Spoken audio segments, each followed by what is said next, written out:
السلام علیکم۔ Ertugrul Ghazi 13ویں صدی کے اناطولیہ ترکی کی تاریخ سے ماخوذ ایک عظیم عالیشان داستان ہے۔ ایمان، انصاف اور محبت کی روشنائی سے لکھی ایک بہادر جنگجو کی کہانی، جس نے اپنی ثابت قدمی اور جرات سے نہ صرف اپنے قبیلے بلکہ تمام عالم اسلام کی تقدیر بدل ڈالی۔ اوغوز ترکوں کے خانہ بدوش قائی قبیلے کو ایک ایسے وطن کی تلاش تھی جہاں ان کی نسلیں پروان چڑھ سکیں۔ قائی قبیلے کے سردار سلمان شاہ کے بیٹے ارطغرل غازی نے اسلام کی سربلندی کی خاطر اپنی جان و مال اور عزیز و قارب کو خطرے میں ڈال کر اپنے جنگجوؤں کے ساتھ مختلف ادوار میں صلیبیوں، منگولوں، سلجوق سلطنت میں موجود غداروں اور دیگر اسلام دشمن عناصر کو شکست دی۔ 1280 میں ارطغرل کی وفات کے بعد اس کے بیٹے عثمان نے عظیم سلطنت عثمانیہ کی داغ بیل ڈالی، اور یوں خانہ بدوش کے اس قبیلے نے 3 براعظموں پر 600 سال تک حکومت کی۔ یہ ڈرامہ سیریل تاریخی کرداروں اور واقعات سے ماخوذ ہے۔ میں حاضر ہوں ارطغرل غازی ایپیسوڈز کے ریویو سنانے کے لیے۔ 2 ایپیسوڈز کی ریویو دینے جا رہی ہوں، episode 31 and 32۔ So please support us by liking, sharing our videos and subscribing to our channel and hit the bell icon so that you never miss when we post. So let's begin.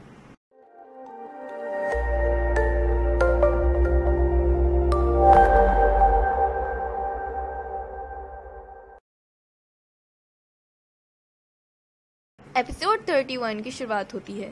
اس میں دکھاتے ہیں کہ Ertugrul اور اس کے ساتھی حلب کی طرف روانہ ہوتے ہیں، اسما کو لے کے، اور آئکس اور حمزہ سپہ سالار کے پیچھے جاتے ہیں قلعے کی طرف اور وہاں پہنچ جاتے ہیں۔ دوسرے سین میں دکھاتے ہیں کہ کرتغلو اور ٹائٹس ایک دوسرے سے بات چیت کر رہے ہوتے ہیں اور منصوبہ بنا رہے ہوتے ہیں کہ کس طرح سے ہم نے قائی قبیلے میں حملہ کرنا ہے، اور وہیں پر ارطغرل کا ایک بندہ آتا ہے شہید بندے کا گھوڑا لے کے اور سلمان شاہ کے پاس جا کے اس کو سب بتاتا ہے کہ کیا کیا ہوا اور کیا نہیں، اور ہم پہ حملہ ہوا۔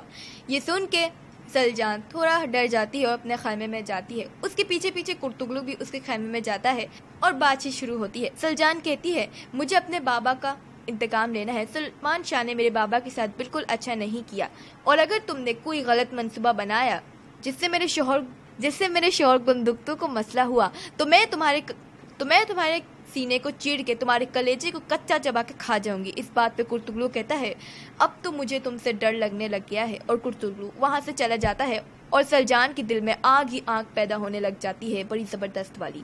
اس کے بعد دکھاتے ہیں کہ آئکس اور حمزہ جو کہ صلیبیوں کے قلعے تک پہنچ ہی گئے ہوتے ہیں۔ آئکس اپنا تیر صلیبیوں کے قلعے تک پھینکتی ہے اور وہاں پر استاد اعظم بھی کھڑا ہوتا ہے، یعنی کہ جو ان کا باہر کا صحن ہے وہاں پر استاد اعظم بھی کھڑا ہوتا ہے اور اس کی طرف تیر آ کے گرتا ہے، اور وہ چلانے لگ جاتا ہے کہ قائی قبیلے کے لوگ ہمارے دروازے تک پہنچ چکے ہیں، اور وہ اپنے سارے سپاہیوں کو بھیجتا ہے ان کی طرف۔ ایک بات تمہیں بتانا بھول ہی گئی، جو سپہ سالار قلعے میں پہنچ چکا ہوتا ہے اور وہ استاد اعظم کو بتاتا ہے کہ میرے ساتھ کیا ہوا اور کیا نہیں ہوا، اس بات پہ استاد اعظم بہت زیادہ غصہ بھی ہو جاتا ہے اور اس کو مار دیتا ہے۔ اس کے بعد استاد اعظم غصے کی آہ میں اپنے محل کے اندر آتا ہے اور وہاں سے دورہ بھی بیٹھی ہوتی ہے، اور وہیں گارڈنر تھامس بھی استاد اعظم کو جلانے کے لیے آ جاتا ہے اور بات چیت شروع ہوتی ہے، اور وہ بات چیت یہ ہوتی ہے کہ گارڈنر تھامس استاد اعظم سے کہتا ہے میں انطاکیہ جا رہا ہوں، قائی قبیلہ تمہارے چوکھٹ تک آ چکا ہے، تم جیسے اگر 2-3 اور ہوتے تو قسطن دنیا اور رومن میں بھی حملہ آور ہو جائے گا، اور یہ بول کے وہ وہاں سے چلا جاتا ہے۔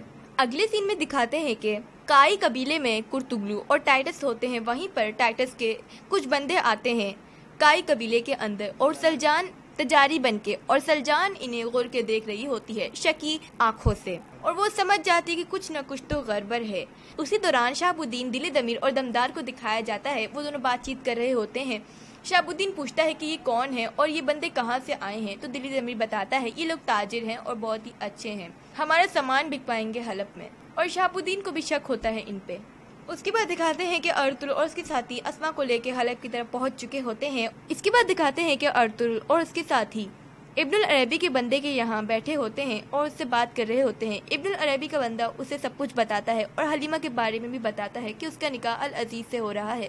اس بات پہ ارطغرل بہت زیادہ غصے میں آ جاتا ہے اور پریشان بھی ہو جاتا ہے اور وہاں سے اٹھ کے چلا جاتا ہے۔